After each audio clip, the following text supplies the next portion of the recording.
Choosing topics to continue ISL programs in your library can be exciting and challenging. There are lots of ideas to choose from. I have a program that I try to do around Christmas every year. It's more of the technology aspect, but it's how do I turn this thing on? And so, just, if you get a camera for Christmas, what is this? It says DSLR. What does that mean? Or somebody gets a new phone. I do a program that people can bring in their equipment, and I will show them how to use it. It's more of a classroom type setting for it. So, we'll have laptop day and cell phone day, and then, let's do cameras too. And so I do that, which is fun.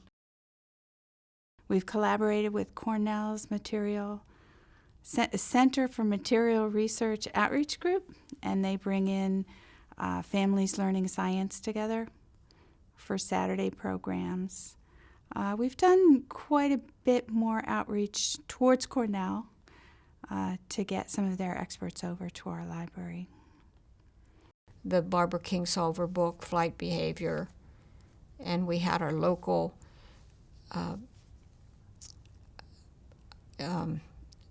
director of the Deep Creek Lake Discovery Center come and talk about the local monarch butterfly project.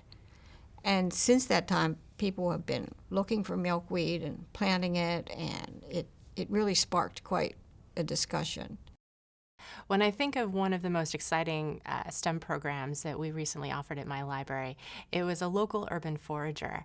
And a friend of mine went to this program, and she showed me a video that she had taken afterwards.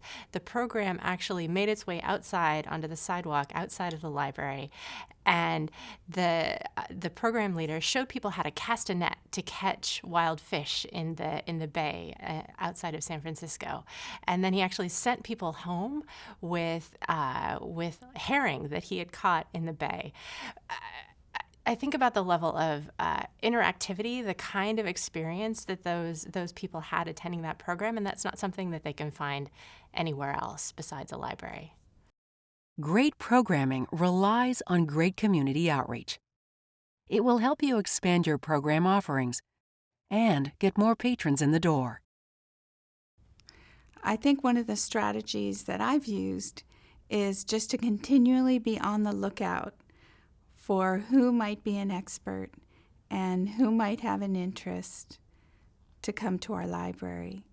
And then if we find a good topic, or if I find a person who might have some expertise, we can find a book, and then we can create a program from it. Type of discussions has definitely expanded our outreach into the community.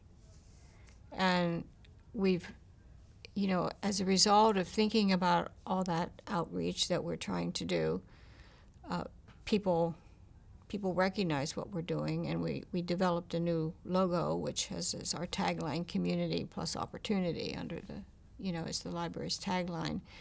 And we find that